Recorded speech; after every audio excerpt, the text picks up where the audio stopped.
की ही प्रेरणा से,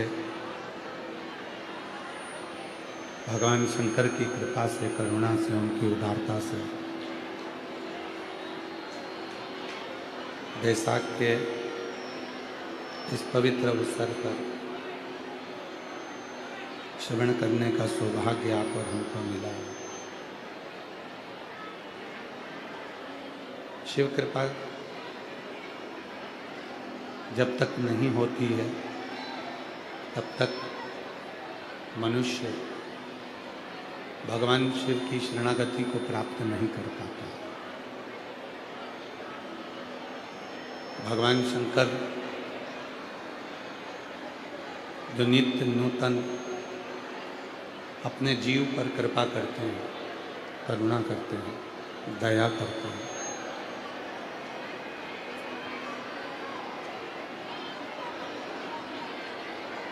मानव का जो जन्म है, मनुष्य का जो शरीर है, भगवान शिव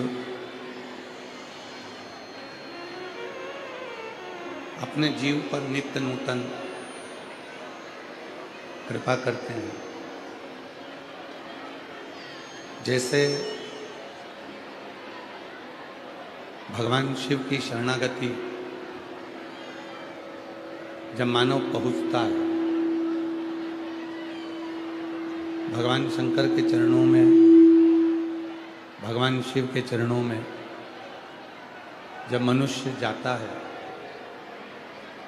तो एक विश्वास के साथ में, एक भरोसे के साथ में जाता है। और तेरी कृपा बिना नहीं एक भी ले सांस तेरी कृपा से बखान क्या करूं मैं लाखों के ढेर का, चुपती भगवत में अजाना हुए का। गंगाधर मुक्तिदाता ओंकार तू, भोले ओंकार तू, आयो शरण तिहारी शंभो कारकार तू। बखान क्या करूं मैं लाखों के ढेर का, चपटी भगवत में है खजाना कुबेर का। हे गंगाधर मुक्तिदाता ओंकार तू, भोले ओंकार तू, आयो शरण तिहारी शंभो कारकार तू। प्रथम है भगवान शिव की शरणागति, भगवान शंकर का स्मरण। आप जब भी भगवान शिव के मंदिर में, भगवान शंकर की शरणागति में जब जाते हैं तो एक विश्वास आपके अंदर जागृत होना चाहिए। और जब तक वो भरोसा, वो विश्वास आपके अंदर नहीं होगा, तब तक भगवान शिव की कृपा हो नहीं सकती। रामचरितमानस में तुलसीदास बाबा जी ने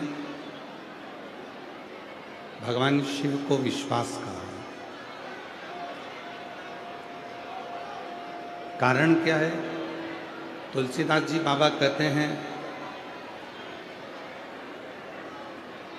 कि भगवान शिव एक भरोसा, एक विश्वास, एक विश्वास, एक भरोसा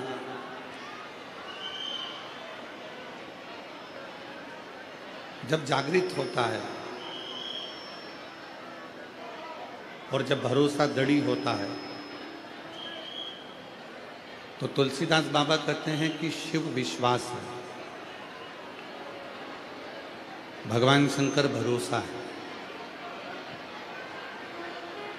और जब संसार के लोगों में एक विश्वास जागृत हो जावे, एक भरोसा जागृत हो जावे, तो स्वयं शिव महापुराण की कथा कहती है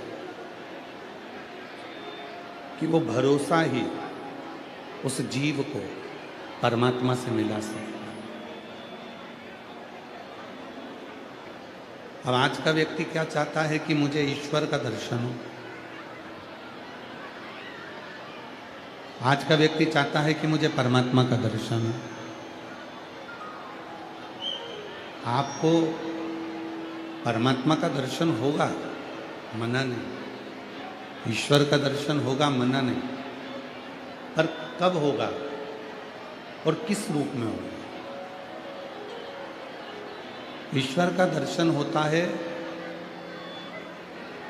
जब हमारा भरोसा, हमारा विश्वास दृढ़ होता है।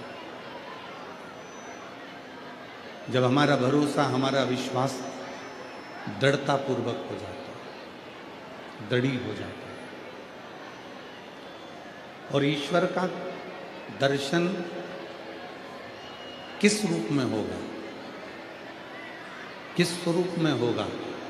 तो शिव महापुराण की कथा कहती है कि उस ईश्वर का दर्शन उस ईश्वर जैसा नहीं होता। राम जी कभी तुम्हारे सामने राम बनकर नहीं आए। भगवान कृष्ण कभी तुम्हारे सामने कृष्ण बनकर नहीं आए। शिव तुम्हारे सामने कभी शिव बनकर नहीं आए। माँ जगतजननी दुर्गा भवानी अष्टसिद्धि नवरात्रि के जो देवियां हैं वो तुम्हारे सामने कभी दुर्गा के रूप में नहीं आए। पर शिव महापुराण की कथा कहती है कि हमारा शिव, हमारे राम, हमारे कृष्ण, हमारे दत्त, ये जितने भी स्वरूप हैं, भगवान के जितने भी स्वरूप हैं, ये सारे के सारे स्वरूप, जितने भी प्रतिबिंब स्वरूप हैं, ये सारे के सारे स्वरूप हमारे सामने किसी अपनों का ही रूप रखकर आते हैं, किसी अपनों का ही प्रतिबिंब स्वरूप रखकर आते हैं। और उस स्वरूप में, उस प्रतिबिंब स्वरूप में हम उस ईश्वर का दर्शन करते हैं। हम उस स्वरूप में उस परमात्मा का दर्शन करते हैं।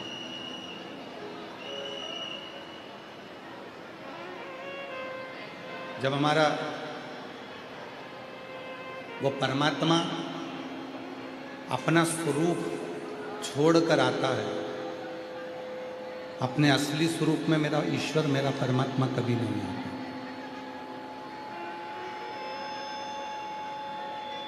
वो ईश्वर, वो परमात्मा कभी अपने असली स्वरूप में नहीं आता, अपने स्वरूप का त्याग कर कर आता। शिव महापुराण की कथा भी यही कहती है। जिस मनुष्य को, जिस मानव को उस परमात्मा से अगर मिलना है, ईश्वर से मिलना है, या अपनी उन्नति की सीढ़ी पर चढ़ना है, तो सबसे पहले उसको अपने भीतर का जो अहम है, अपने भीतर का जो अहंकार है, अपने भीतर की जो अभिमत्ता है, अपने भीतर का जो अभिमान है, उसका त्याग करना है।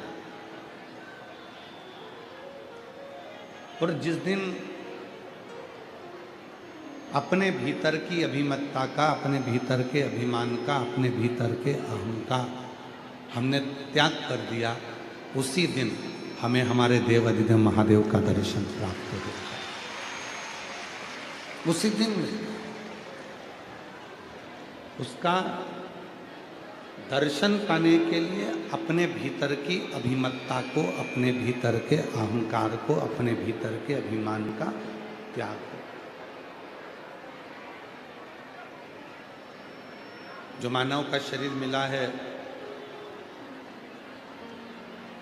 जो मानव की देह मिली है, वो बड़ी मुश्किल से मिली। आपको कल भी कथा में कहा था कि 83 लाख 99,999 योनियाँ जब कट जाती है, 83,99,900 योनियाँ 999 योनियाँ जब समाप्त हो जाती है, तब जाकर ये 84,00,000वें नंबर की योनि मनुष्य की मिलती है। तब मिली। और इस मानव योनि को प्राप्त करने के बाद भी यदि हम उस परमात्मा से दूरी बना लें, दूरी से मतलब ये नहीं है कि आप परमात्मा को हर पल शिव जी के मंदिर में बैठे रहो या शंकर जी की पूजन में बैठे रहो। मूल है अपने हर श्वास में 21,600 श्वास जो आपकी निकल रही है, 21,600 श्वास जो आपकी चल रही है, 21,600 श्वास जो आपकी निकल रही है, 21,600 श्वास जो आपकी चल रही है, उन श्वासों में प्रत्येक श्वास में उस परमात्मा का स्मरण होता है। प्रत्येक श्वास।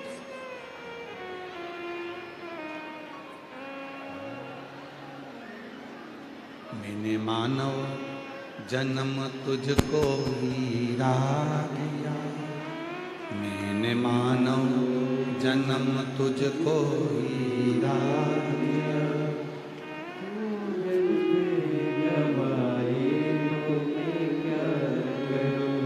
मैंने मानव जन्म तुझको हीरा दिया, मैंने मानव जन्म तुझको हीरा दिया, तू व्यर्थ गवाए तो मैं क्या करूं, तू व्यर्थ गवाए तो मैं क्या करूं।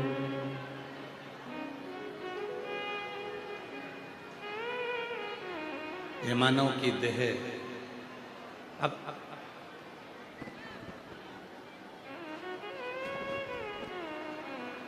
मैंने खाने को फल और मेवा दिया, मैंने खाने को फल और मेवा दिया, मैंने खाने को फल और मेवा दिया, मैंने खाने को फल और मेवा दिया, तू मांस ही खाए तो मैं क्या करूं, तू मांस ही खाए तो मैं क्या करूं।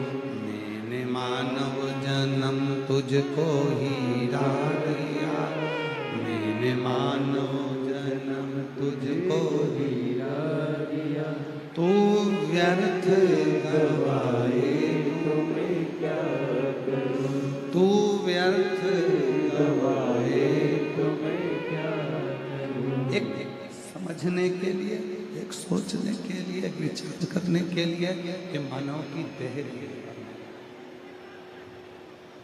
ये मानव का शरीर दिया है परमात्मा।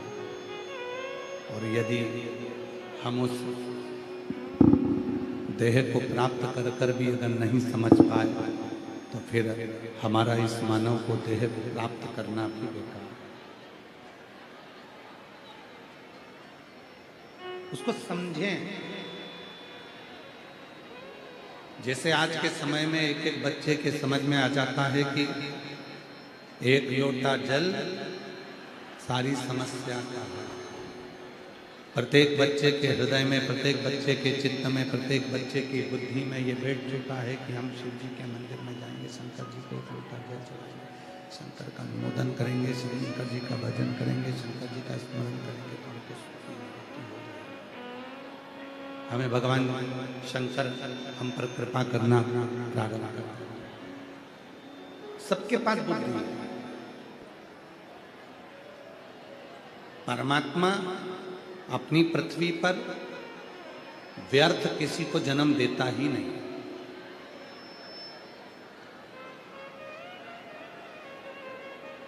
और याद रखना, ये दुनिया के लोग कहते हैं हे भगवान तूने मुझे दुख दे दिया, हे भगवान तूने मुझे तकलीफ दे दी, हे भगवान तूने मुझे कष्ट दे दिया। हे भगवान तूने मेरे साथ में ऐसा कर दिया, हे भगवान तूने मुझे ऐसा कर दिया। ये भगवान नहीं करता, तुम्हारे कर्म करते हैं।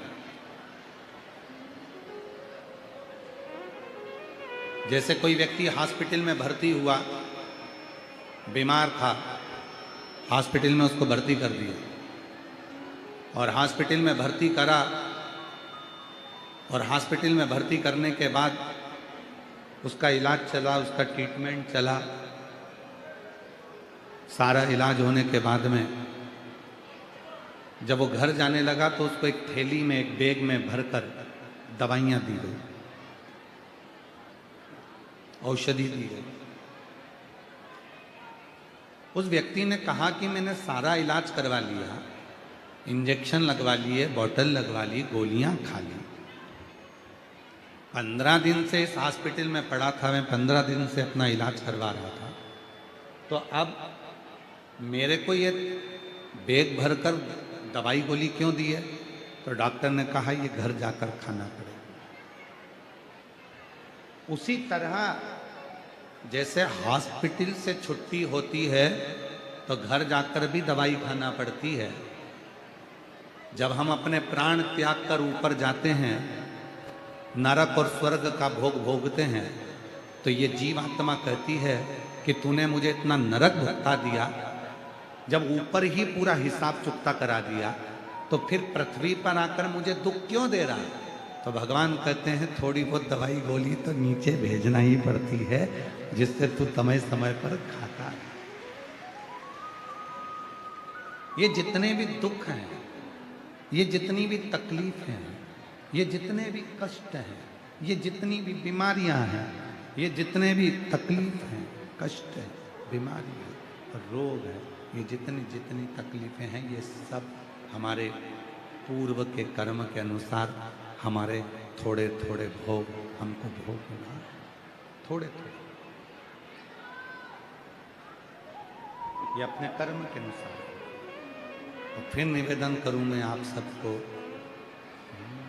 मत बुरे कर्म कर वरना पछताएगा, भगवान की आंखों से तू बच नहीं पाएगा, तू बच नहीं पाएगा।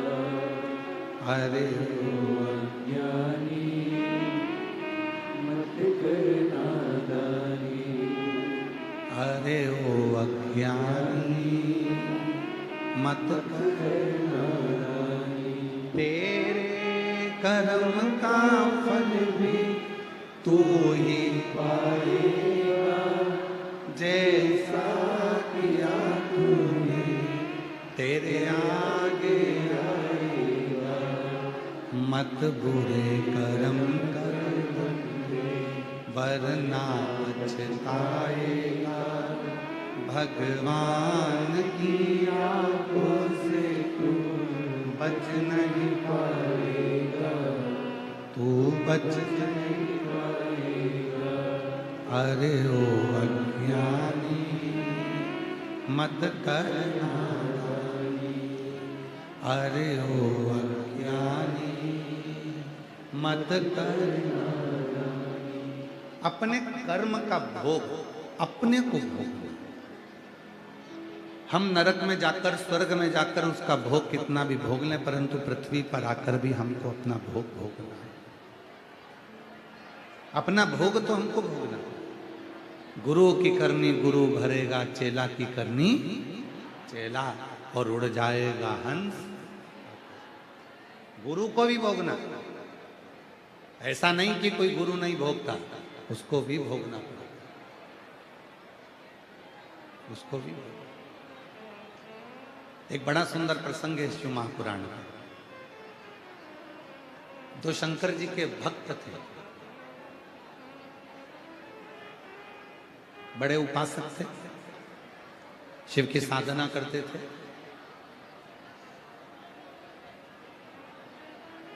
दोनों एक आम के पेड़ के नीचे बैठकर भगवान शंकर की भजन कर रहा था और एक इमली के पेड़ के नीचे बैठकर भगवान का भजन कर रहा था। कौन कौन से पेड़ हैं? आम का और इमली। एक आम के पेड़ के नीचे बैठा भगवान का तप कर रहा है, भजन कर रहा है, साधना कर रहा है, और दूसरा इमली के पेड़ के नीचे बैठकर तप साधना। दोनों तप में लगे, दोनों साधना में लगे। एक दिन वहीं से तुमरुका जी निकल कर जा रहे थे, और शिव जी के एक ऐसे भक्त हैं तुमरुका जी, जिनका मात्र स्मरण ही शिव जी के नाम को प्रबल, और शिव उस तुमरुका के नाम को प्रबल कर दे। इसलिए शिव जी का नाम है तुमरुकेश्वर महादेव। क्या नाम है? जम के बोलो जरा, तुमरुकेश्वर महादेव।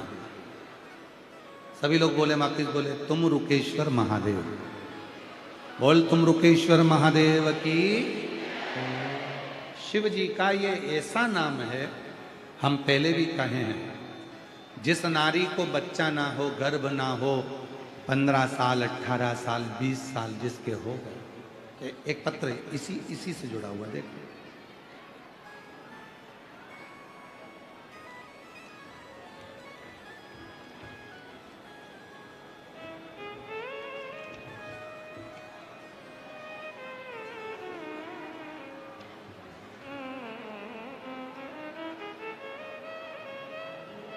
लक्ष्मी राजपूत, पति शेखर कुमार, मेरा मोबाइल नंबर ही है। प्रणाम करती हूँ। मैं फरीदाबाद से आई हूँ। कहीं बैठी हूँ तो हाथ हिला सकती हैं, और अगर बैठी हूँ और बच्चे आए हों साथ में तो ला सकती। मेरी शादी 18 नवंबर 2023 में हुई थी। शादी के 11 वर्ष हो गए, लेकिन संतान का सुख नहीं था। ऐसा कोई डॉक्टर नहीं बचा जिसको मैंने नहीं दिखाया। मन बहुत दुखी हो गया कि गुरुजी, फिर किसी ने मुझे सफेद आंकड़े की जड़ का उपाय बताया और कहा, तुमरुकेश्वर के नाम से तुमरुका जी का नाम लेकर शिव जी पे से 21 बार घुमाकर लाल धागे में अपनी कमर पर बांधा। पशुपतिनाथ का व्रत किया, 2 बार सफेद आंकड़े की जड़ का प्रयोग किया, पशुपति व्रत किया, और बाबा ने ऐसी कृपा कर दी गुरुदेव। डॉक्टर मना कर दिए थे कि मैं मां नहीं बन सकती, पर बाबा की कृपा से एक बार में अगर जड़ का प्रयोग करा तुमरुका जी के नाम से, दूसरी बार करा, तीसरी बार तुमरुकेश्वर के नाम से करा, और बाबा की कृपा से 11 साल बाद 5 नवंबर 2024 को मेरे घर में पुत्र रत्न की प्राप्ति हुई। 11 साल के बाद मेरे घर में संतान की प्राप्ति हुई, पुत्र रत्न की प्राप्ति हुई। तुमरुकेश्वर शिव जी का वो नाम है जो हमारे जीवन की सारी बाधाओं को, हमारे जीवन की सारी अड़चनों को, रुकावट को दूर करता। हम यहाँ तक कहें तुमरुकेश्वर, और हम तो आप लोगों को साधुता देंगे। आने वाले समय में लगभग थोड़ा समय और बाकी है, तो हम सीहोर में बाबा की कृपा से, आप सबके सहयोग से एक तुमरुकेश्वर कॉरिडोर तुमरुका के नाम से बन रहा है, जिसमें तुमरुका जी के पूरे जीवन चरित्र की झांकी का दर्शन आप भारत की, पूरे विश्व में केवल सीहोर में कुबेरेश्वर बाबा की धरा पर तुमरुका जी का कॉरिडोर बन रहा है, जिसको विठलेश सेवा समिति बना रही है। विठलेश सेवा समिति कुबेरेश्वर धाम बनवा रहा है, और आप सभी का सहयोग उसमें मिल रहा है, और उस कॉरिडोर का निर्माण हो रहा है। आने वाले भक्त जब कुबेरेश्वर धाम पर पहुंचे, वहां कंकर शंकर पूजन करें, जो 400 साल पुराना बट का पेड़ है उसका दर्शन करें, परिक्रमा करें, कुबेरेश्वर धाम की परिक्रमा करें, और बाबा की कंकर शंकर पूजन कर कर, बाबा की सुंदर स्वरूप का दर्शन कर कर, कॉरिडोर में भी तुमरुका जी ने जैसी जैसी लीला करी वह सारी लीलाओं का दर्शन एक ही जगह पर हो जाए और लोगों की जिंदगी सार्थक हो जाए, उस भाव से प्रयास कर रहे हैं कि तुमरुका जी का एक सुंदर सा विग्रह वहां रहे शिव जी के साथ, और कोई भी स्त्री जिसके 20-20 साल तक भी अगर औलाद ना हो, वो बाबा से अपने मन की बात कहे और उसके घर में संतान की प्राप्ति हो जाए। ये शिव तुमरुकेश्वर शिव जी का वो नाम है। यहां तक शास्त्र के अंदर अगर हम स्कंद पुराण को पढ़ें, लिंग पुराण को पढ़ें, आप शिव महापुराण का अध्ययन करें, गीता प्रेस गोरखपुर की शिव पुराण लाओ, स्कंद पुराण लाओ, लिंग पुराण लाओ, इन सारी पुराणों को लेकर अगर आप पढ़ेंगे तो उसमें आपको अध्ययन में मिलेगा कि तुमरुका जी भगवान शिव के ऐसे भक्त थे, भगवान शंकर के ऐसे उपासक थे कि जिस मार्ग से निकल कर जाते थे उस मार्ग को वो सुलभ करते हुए जाते थे, सुलभ करते हुए। कोई कहे गुरुजी हमारा इतना कर्जा हो गया, गुरुजी इतना कर्जा हो गया, गुरुदेव वो कर्जा समाप्ति नहीं हो रहा, हमारा पैसा विदेश में उलझ गया, हमारा पैसा किसी ने खा लिया, हमारा पैसा नहीं आ रहा, हम तो जगह जगह से कर्ज ले लेकर अपना कर्जा चुका रहे हैं, वापिस कर्जे में डूबते जा रहे हैं। हमारा निवेदन है शिव जी के मंदिर में भगवान शंकर को अगर आप जल चढ़ाने के लिए रोज जाते हो, प्रतिदिन जाते हो, आप जब शिव जी को जल चढ़ाते हो तो आप जल चढ़ाने के बाद अपने हाथ की ये 3 रेखाएं, ये 3 उंगलियां, अपने हाथ की ये 3 उंगलियां 3 स्थान पर स्पर्श करो। शिवलिंग का स्पर्श, जगत जननी दुर्गा भवानी अर्थात जिस पे शिवलिंग रखा हुआ है वो जलाधारी का स्पर्श, और तीसरा जैसे ये पानी चढ़ाने के बाद ये पानी यहां आता है और यहां से जो नीचे गिरता है, जितनी मोटाई शिवलिंग की जलाधारी की है उस जगह पर अपनी 3 उंगली का स्पर्श तुमरुकेश्वर महादेव के नाम से करो, और यही 3 उंगली लाकर अपने घर के दरवाजे पर स्पर्श करो। धीरे धीरे गया हुआ पैसा वापिस आएगा और कर्जे से तुम मुक्त जरूर हो। जितनी अड़चने, जीवन की जितनी अड़चने हैं, ये तुमरुका जी के नाम का स्मरण करने से, तुमरुकेश्वर महादेव का स्मरण करने से छूट जाए। यहां तक जिनके ब्लॉकेज बता दिए गए हैं, हार्ट में ब्लॉकेज बता दिए गए हैं, नसें ब्लॉकेज बता दी गई है, डॉक्टर ने कहा है कि बाईपास कराना पड़ेगा, हम यहां तक कहें डॉक्टर का इलाज कराते रहो।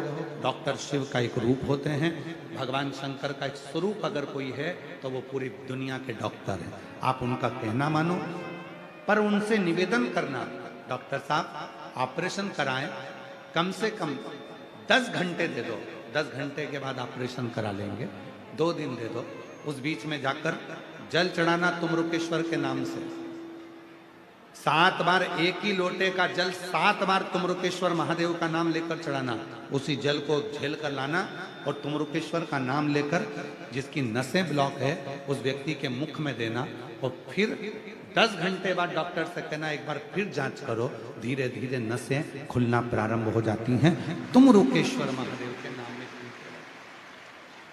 अड़चने जितनी आए, जितनी अटकलें आए, जितनी परेशानियां आए, जितनी जितनी तकलीफें, आप जब अड़चन में फंसो, जब अटकल में फंसो, जब कहीं तुम अटक जाओ, तब तुमरुकेश्वर महादेव का नाम स्मरण करो, तुमरुकेश्वर।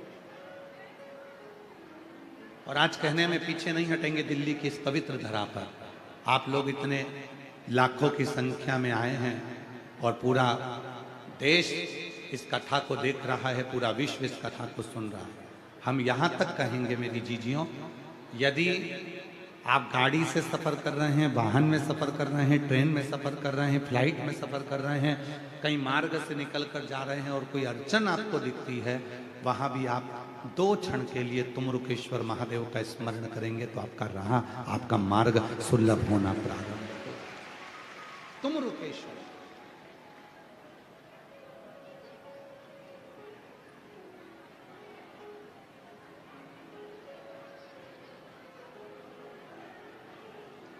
भोलेनाथ सुना दो ऐसी कथा, जिसे सुनकर मैं भी अमर हूं।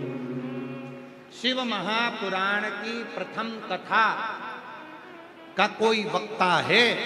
शिव महापुराण की कथा को सुनाने वाला यदि कोई प्रथम वक्ता है तो वो मेरे तुमरुका जी महाराज हैं, जो भगवान शिव और पार्वती को कथा श्रवण कर रहे हैं। शिव और पार्वती को जो कथा श्रवण करा रहे हैं, शिव पार्वती को जो कथा सुना रहे हैं, वो तुमरुका जी, तुमरुका।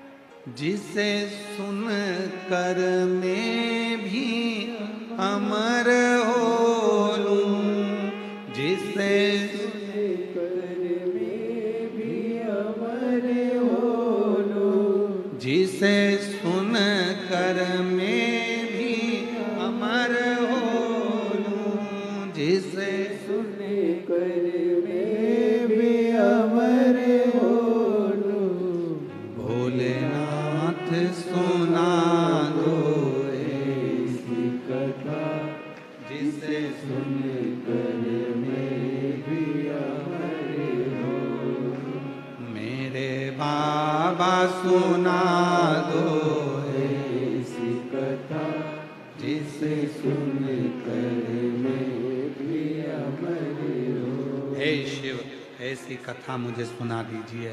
हे बाबा, मुझे ऐसी कथा सुना दीजिए जिसको सुनकर मैं अमर हो जाऊं। मेरी जिंदगी के सारे दुख, सारी तकलीफ, मेरे जीवन के सारे कष्ट, मेरे जीवन की सारी परेशानियां, मेरे जीवन की सारी अड़चनें, मेरे जीवन के सारी तकलीफें दूर होती चली, दूर हो जाए। और एक बात कहें,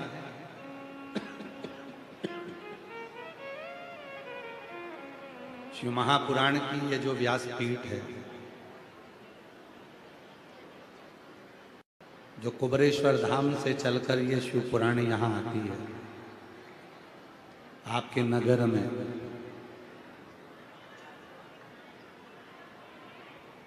हमको ऐसा महसूस होता है कि ये व्यासपीठ, ये जो कथा की पीठ है, ऐसा लगता है, कभी कभी ऐसा महसूस होता है कि स्वयं तुमरुका जी कथा का वाचन करते हैं और शंकर पार्वती कथा को श्रवण करते हैं।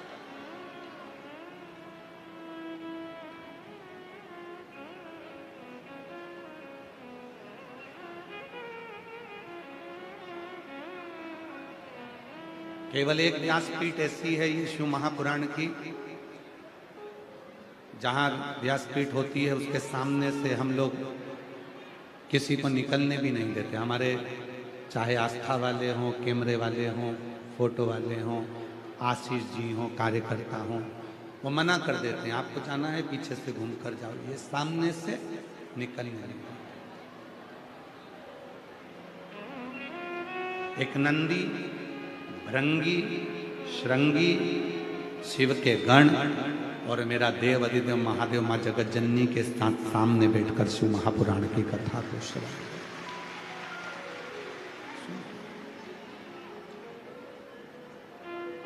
आरती हो जाए, उसके बाद भले तुम निकलो, कोई मना नहीं, पर जितनी देर कथा चले ऐसा लगे ये व्यासपीठ सबसे पहली शिव पुराण की कथा तुमरुका जी ने भगवान शंकर पार्वती जी को सुनाई। और लोग कहते हैं कि शिव पुराण क्या देती है, तो उनके लिए कथा है। शिव महापुराण ने क्या क्या दिया। जैसे ही शिव पुराण की कथा प्रारंभ हुई, चंचुला देवी का पति प्रेत योनि से छूट गया। चंचुला देवी बेधव्य थी, पार्वती जी ने उसको अखंड सौभाग्यवती बना दिया। पति के धाम भेजा, पति के लोक डोली में बिठाकर मां जगत जननी उसको पति के लोक में भेज रही। पति के लोक। क्या दिया? तुमरुका जी की जो शिव पुराण की कथा थी, चंचूला को अखंड सौभाग, बिंदुक को प्रेत योनि से मुक्ति, ब्रह्मा जी की एकाग्रता, भगवान विष्णु के हृदय में शिव भक्ति, स्वयं शंकर पार्वती के द्वारा श्रोता, जो साथ में जितने भी श्रोता इस कथा को सुन रहे थे, शंकर भगवान के साथ में बैठकर तुमरुका जी ने शिव जी से कहकर सारे श्रोताओं की मनोकामनाओं को पूर्ण करवा दिया। ये वो शिव तत्व। इसको समझने के लिए पूरी जिंदगी निकल जाएगी लोगों को, तो भी समझ में नहीं आएगा कि आखिर कुबरेश्वर धाम से आई हुई ये शिव महापुराण ऐसा क्या है इसमें कि ये इतना देती है, इतना देती है, इतना देती है कि किसी को कोई कमी रहने ही नहीं देती है। क्या है इस शिव पुराण में ऐसा क्या भरा पड़ा? आप यदि पत्रों को पढ़ेंगे, हम तो इतने पत्र नहीं पढ़ पा रहे, ये पत्र आए हैं देखिए आप। अगर इन पत्रों को, केवल पत्रों को स्मरण किया गया, देखिए प्रेमलता देवी, जिला हाथरस, उटरा ग्राम की रहने वाली हूँ। मेरा मोबाइल नंबर ये है। मेरी बेटियां सरकारी नौकरी के लिए काफी समय से प्रयास कर रही थी, परंतु हर बार कुछ नंबर उससे रह जाती थी। मेरी एक बहन के यहाँ टीवी पर आपकी कथा चल रही थी, लेकिन हमने उस पर ध्यान नहीं दिया। उसी बहन ने मुझे महाशिवरात्रि की पूजन और आपकी कथा सुनने का वर्णन किया। गुरुजी, हमने प्रतिदिन 1 लोटा जल मंदिर में जाकर सफाई करना प्रारंभ कर दिया। 3 बार पशुपति व्रत साथ में किए। भरोसा बढ़ा। हमारी बेटियों ने पुनः प्रयास किया। बाबा की ऐसी कृपा हुई, 2025 में मेरी एक बेटी उत्तर प्रदेश पुलिस में चयनित हो गई और दूसरी बेटी CISF में पोस्टिंग हो गई। मैं बाबा को प्रणाम करने, जरा विचार करिए कि शिव महापुराण की कथा सुनकर मिलता क्या है। एक पत्र और है, देखिए। मेरा नाम सरोज है, मैं मेरठ उत्तर प्रदेश की रहने वाली हूँ। मेरा गांव जती जीतपुर है। आपकी कथा सुनने मेरठ में आई है।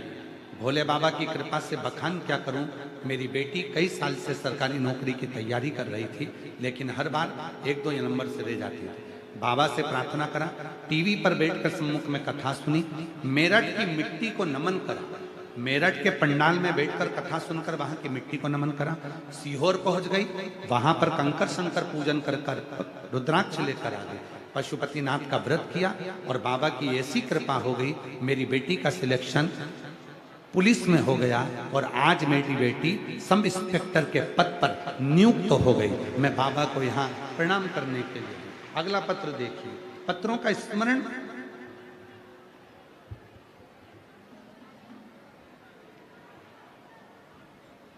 मेरा नाम बसंती देवी है, मैं गया जी बिहार से आई हूँ। मेरा नाम बसंती देवी, मैं गया बिहार से आई हूँ। मेरा मोबाइल नंबर ये है। गुरुजी, इतनी मुश्किलों में जीवन निकला, बाबा की कृपा से शिव पर भरोसा करा, जल चढ़ाना प्रारंभ करा और शिव की कृपा ऐसी हुई कि बाबा की कृपा से मेरे बेटे का 2023 में केंद्रीय सचिवालय के सहायक अनुभाग अधिकारी के पद पर मेरे बेटे की नियुक्ति हो गई। मैं बाबा को यहाँ प्रणाम करने के लिए। एक शिव की अपार ये जो शिव का विश्वास जो है वो कोई साधारण नहीं है। आप इन पत्रों का दर्शन करिए। जिन शिव भक्तों ने पत्र भेजे उनका दर्शन करिए कि कितने हजारों की संख्या में पत्र आते हैं और कितने हजारों की संख्या में शिव भक्त कथा सुनते हैं और उनको मेरा बाबा दे देता है। और दिल्ली की कथा में यदि आप आज कथा श्रवण कर रहे हैं, हमें विश्वास है जो कथा हरियाणा के करनाल में है 17 से 23 मई में अधिक मास के महीने में, विश्वास के साथ कहता हूं कि दिल्ली के हजारों पत्र वहीं पर मिलेंगे कि मेरे बाबा ने मुझे यहां दिया, मेरे बाबा ने मुझे दिया, मेरे बाबा ने मुझे प्रदान किया। कितने पत्र आते हैं, कितना कितना पत्र एकत्रित होता है, कितनी लोगों की मन में भाव आ जाता है, कितना लोगों को बाबा दे देता है। हम तो पत्र नहीं पढ़ पाते इतने, हमें तो थोड़े बहुत पत्र। आप दर्शन करो पत्रों का, इनके दर्शन से भी लाभ मिलता है कि बाबा ने इतने लोगों पर कृपा करी है तो मुझ पर भी कृपा जरूर करेंगे। आप दर्शन करिए पत्र।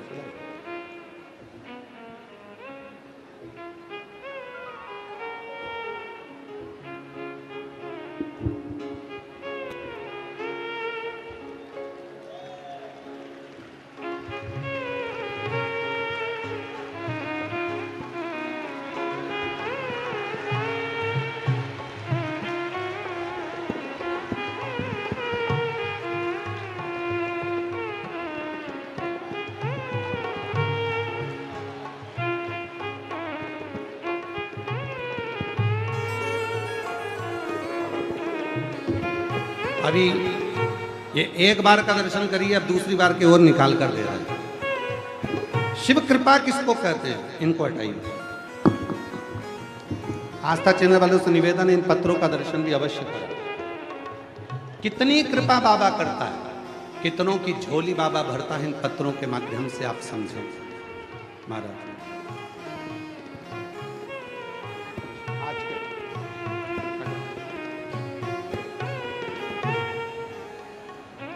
अब अगले पत्रों का दर्शन करिए।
पत्रों का दर्शन करिए।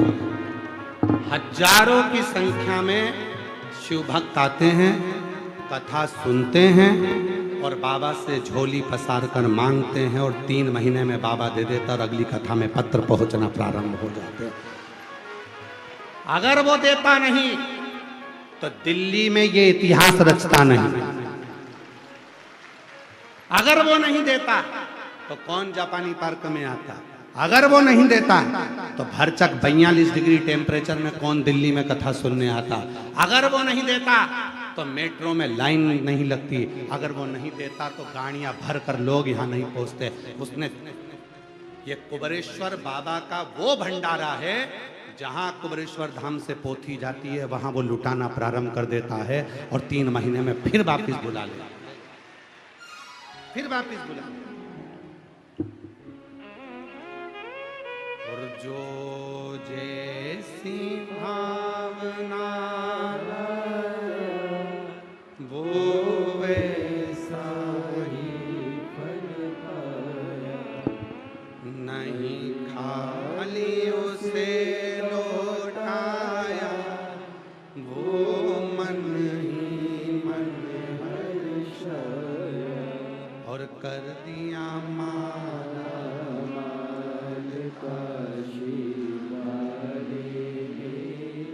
लुटा दिया भंडार काशी वाले ने।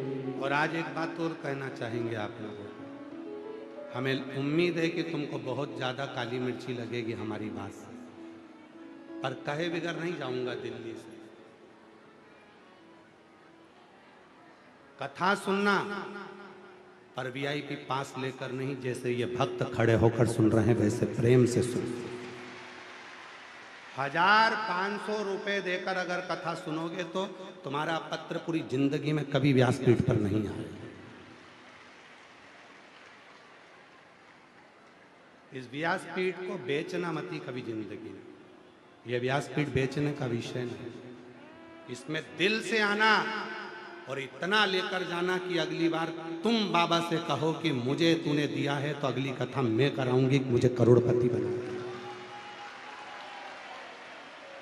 विश्वास, भरोसा, दृढ़ता के साथ यहां आडंबर और दिखावे के लिए मत आओ, भीड़ बढ़ाने बिल्कुल मत आओ। जिनको भीड़ का शौक है आप वहां जाओ। यहाँ भीड़ बढ़ाने की कथा नहीं है, यह केवल भाव बढ़ाने की कथा है।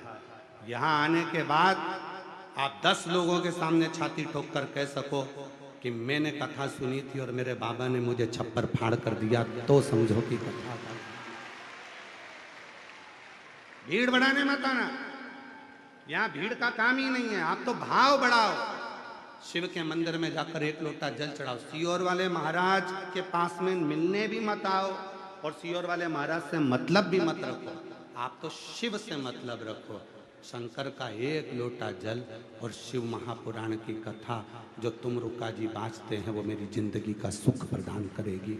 वही मेरी छोटी उसके सिर वो शिव देगा। किसी के सामर्थ्यता नहीं है कि दे दे, किसी की सामर्थ्यता नहीं है। जो देगा मेरा शिव देगा। जब भगवान कृष्ण के घर में 16,108 रानियां और औलाद नहीं हुई, तब गर्गाचार्य बाबा ने कहा कि तुम एक काम करो कृष्ण, तुम्हारी 16,108 रानियां हैं और उनके बच्चे नहीं हैं, तो तुम शिव का अभिषेक करो। 11 दिन तक एक रानी ने शंकर भगवान का अभिषेक करा और 1,77,186 भगवान कृष्ण के बच्चे हुए। ये शिव की कृपा से, शिव की आराधना, शिव की साधना, शिव की भक्ति, शिव का तप। आप हम नहीं कहेंगे कि आप बहुत भूखे रहो। पशुपति व्रत की कथा भी कहती है, आपको ज्यादा भूखा नहीं रखती। पशुपति व्रत की कथा रखती है क्या? जम के बोलो जरा। पशुपति व्रत की कथा कहती है सुबह जाकर मंदिर में पूजन करो, पूजा की थाली को लाकर रख दो, भले सुबह फलहार करो, कुछ भी करो तुम्हारी मर्जी, पर शाम के समय पर आप जो प्रसाद लेकर गए हो उसका एक हिस्सा लेकर आना है और वो एक हिस्सा भोजन करने के पहले तुमको खाना है। मतलब भोजन करना है पशुपति व्रत में।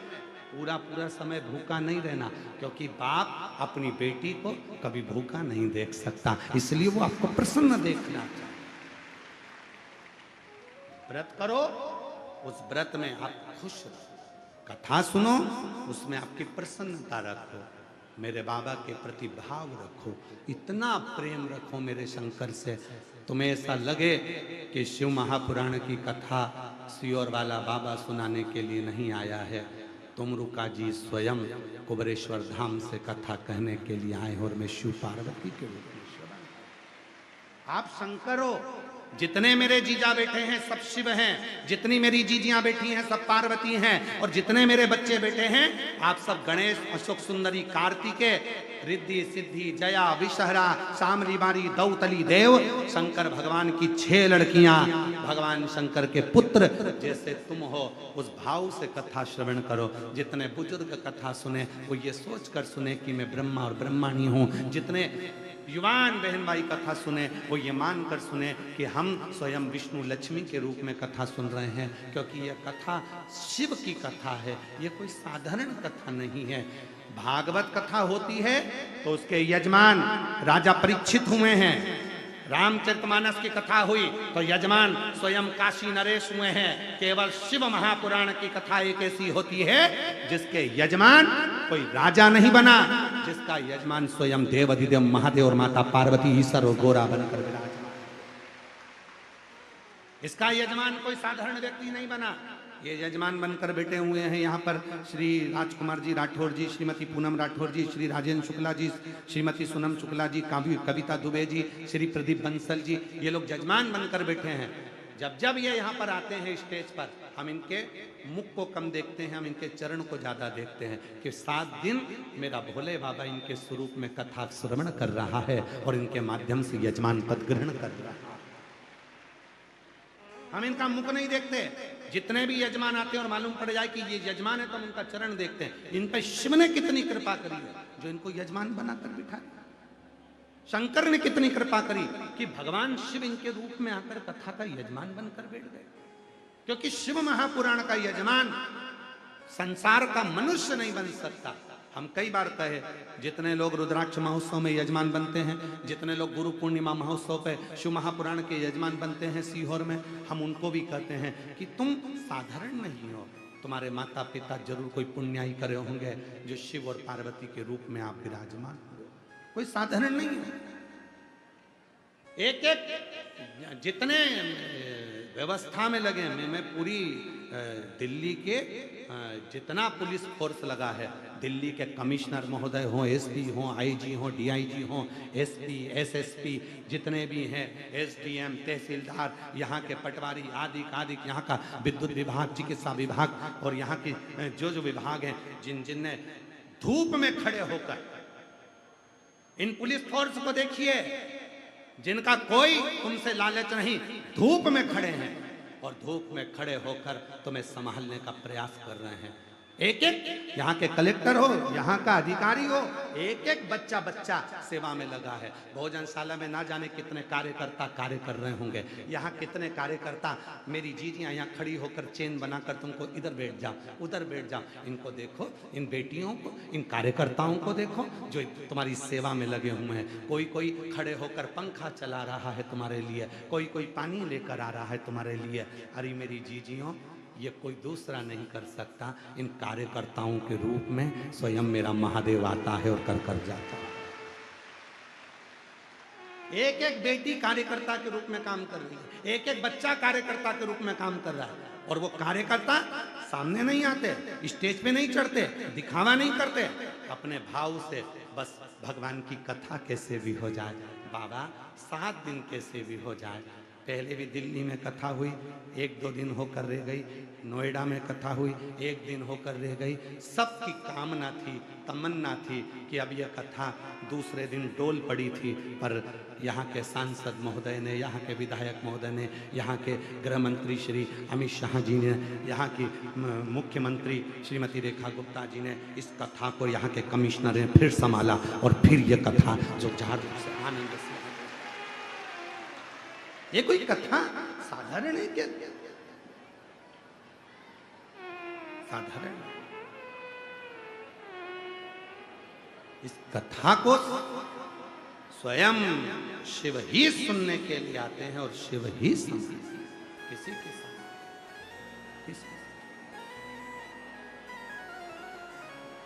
कौन समझ, कौन करे? कल हम 2 दिन से देख रहे हैं यहाँ पर हमारी ये बेटियां, ये पुरुष लोग, ये बेटे नवयुवक बच्चे हाथ लगाकर खड़े हैं। उनका कथा नहीं सुन पा रहे, पर वो बिठाने में लगे, व्यवस्था में लगे, आगे बढ़कर। उनको कुछ नहीं चाहिए, उन्होंने तुमसे कुछ नहीं मांगा, पर व्यवस्था करने में। आप इधर बैठ जाओ, माता जी आप उधर चले जाओ, भैया आप उधर चले जाओ, भैया। और मैं कई पुलिस वाले ऐसे हैं जिन्होंने दरवाजे पर बुजुर्ग माताओं को देखा तो तुरंत हाथ पकड़कर आगे लाकर बिठा दिया। ऐसे पुलिस बल को भी मैं धन्यवाद देता हूँ, प्रणाम करता हूँ, नमन करता हूँ। उन्होंने देखा बुजुर्ग पाँव में ना लग जाए, हाथ में ना लग जाए, माँ चलो मैं तुम्हें बिठा कर आता हूँ। उन्होंने ले जाकर बिठा दिया, उन्होंने बिठाकर तुमको आगे चला। विश्वास शिव पर करना, और विश्वास के साथ कहकर जा रहे हैं दिल्ली की पवित्र धरा पर। जब करनाल में कथा होगी तो आप में से कई लोगों के पत्र व्यासपीठ पर आएंगे कि हमने दिल्ली में कथा सुनी थी और मेरे बाबा ने मुझे दे दिया, जो मांगा वो मुझे दिया। वो अधिक मास की कथा जो करनाल में होगी, उसमें भी आप श्रवण करेंगे कि मेरे बाबा ने मुझे कितना दिया, कितना। और खाली ना जाता दर से तुम्हारे, खाली न जाता कोई दर से तुम्हारे, मैं भी खड़ी हूँ डंडी बाहें पसार, अपने हृदय लगा लो लगा लो, गिरा जा रहा हूँ, उठा लो उठा लो, भोले अपने दर से अब तो ना तारो, गिरी जा रही हूँ, उठा लो उठा लो। तो शिव के भक्त एक आम के पेड़ के नीचे बैठा है, इमली के पेड़ के नीचे बैठा है, वो भी भगवान को भज रहा है, ये भी भगवान को भज रहा है, दोनों तप कर रहे हैं, दोनों साधना कर रहे हैं। शिव मिले कैसे? शिव कैसे मिले? दोनों तप कर। तुमरुका जी का आगमन, तुमरुका जी का आगमन, और तुमरुका जी आए, तुमरुका जी का आगमन।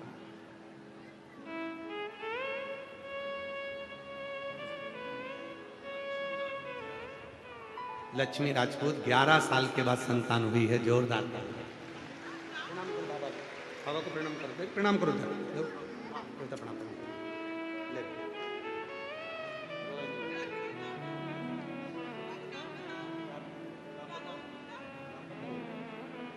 कार्तिक नाम रखा है बच्चे का, एक बार जोरदार ताली बजाकर।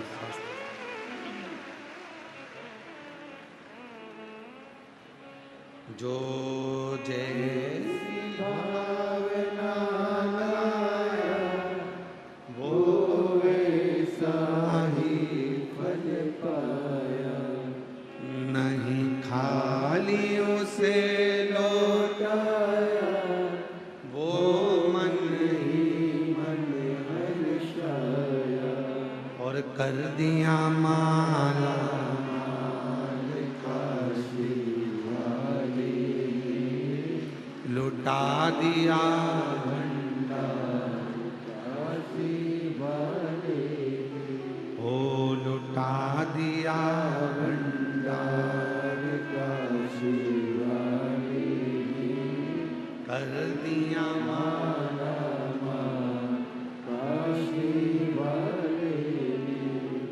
तुमरुका जी निकल कर जा रहे थे, एक आम के पेड़ के नीचे बैठा है, एक इमली के पेड़ के नीचे, और तुमरुका जी का काम क्या है? मार्ग सुलभ करना। अटका हुआ कोई काम है, तुमरुकेश्वर महादेव का नाम लेते से ही वो काम सुलझ जाता है। तुमरुकेश्वर महादेव,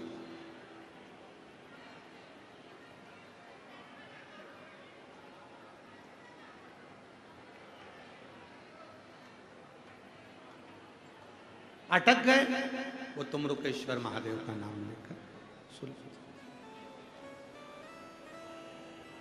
महाराज, हमारी जिंदगी में भी हमने आजमाया हुआ है। एक बार पंजाब में कथा करने जा रहे थे भटिंडा, तो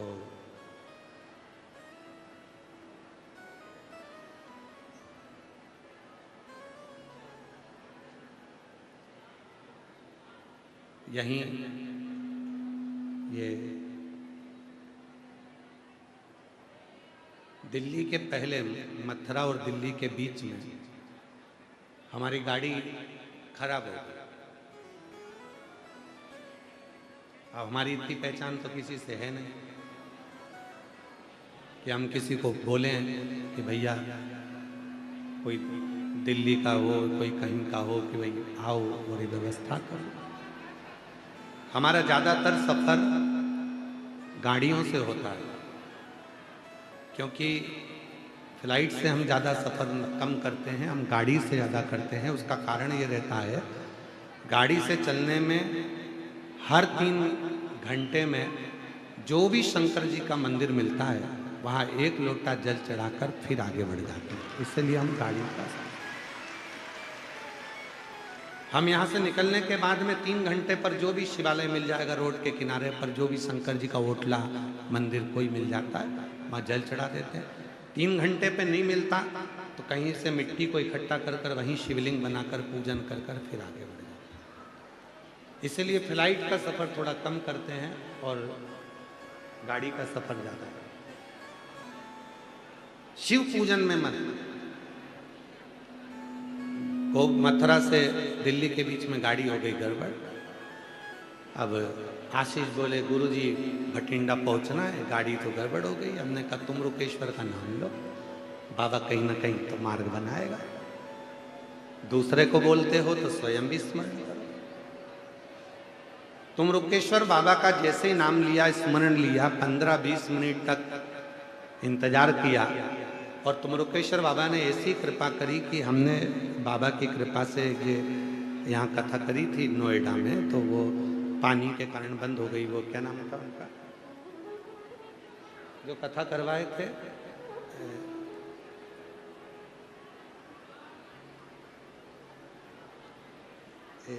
कल आई थी उनकी माता जी, हमारे नाम का इसमें। फिर उनकी कथा ऑनलाइन चली थी टीवी पे।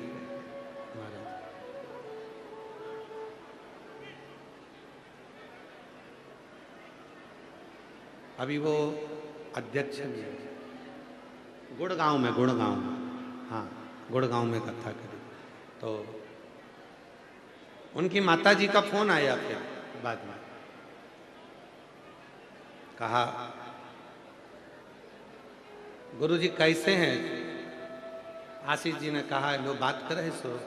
हमने कहा बढ़िया हैं, बाबा की कृपा से बीच में अटके हैं, गाड़ी गड़बड़ हो गई है। तो माता जी बोली मैं अब भी ड्राइवर को बुलाती हूँ और तुरंत भेजती हूँ। तुरंत गुड़गांव से गाड़ी गई, गाड़ी उन्होंने भेजी, फिर भटिंडा तक छुड़वाया।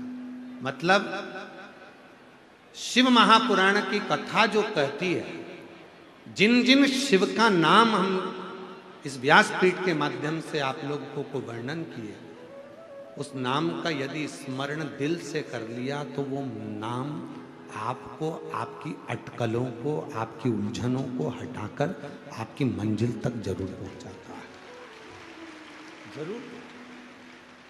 मैं नवयुवक बेटा बेटियों से कहूँ, जितने मेरे युवान बेटा बेटी यहाँ आए हैं, मैं उनको नमन कर कर आप लोगों को प्रार्थना करूं कि कभी भी जिंदगी में हिम्मत मत हारो। नौकरी नहीं लग रही, कोई बात नहीं, हिम्मत मत हारो। व्यापार नहीं चल रहा, हिम्मत मत हारो। जॉब अच्छी नहीं मिल रही, हिम्मत मत हारो। मेहनत को 4 गुना बढ़ाओ और तुम रुकेश्वर महादेव का नाम लेकर शिव जी को जल चढ़ाकर 3 स्थान पर अपनी उंगली का स्पर्श करो। शिवलिंग पर, जलाधारी पर, और जहां से पानी बहकर नीचे आता है उस स्थान स्पर्श करो। मेरा बाबा आपको मंजिल तक पहुंचाकर ही रहेगा। अटकले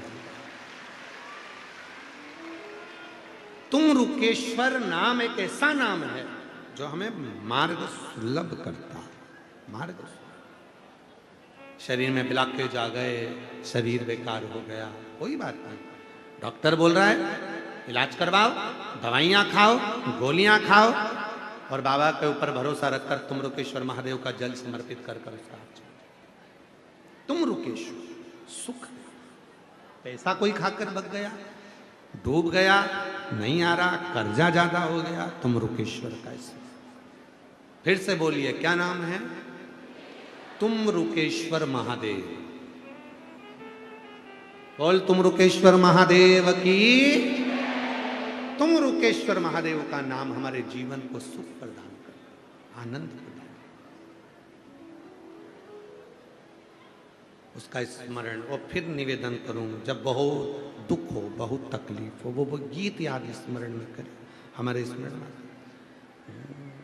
भीड़ में तन्हाई में प्यार की गहराई में मुझे तुम याद आते हो,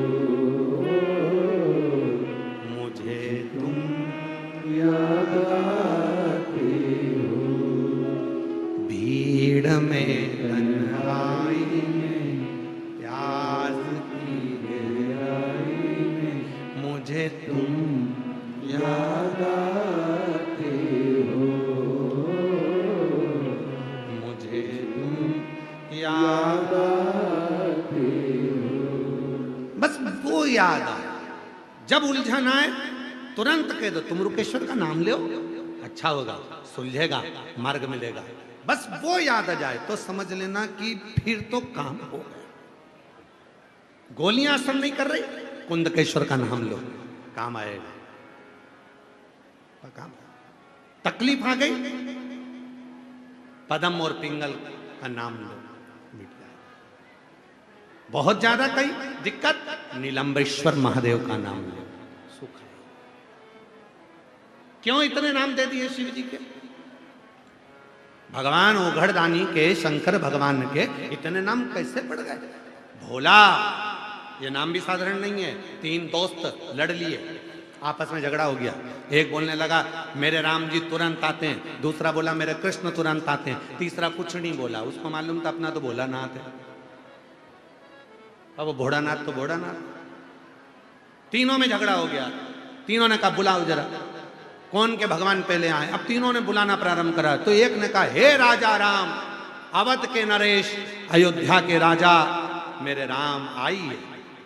दूसरे ने बोला हे मेरे द्वारका के राजा, हे मेरे द्वारका के नरेश, मेरे द्वारकाधीश मेरे कृष्ण आइए। तीसरे ने कहा भोला, ओ बाबा। इतनी देर में तो शंकर जी आके खड़े हो गए।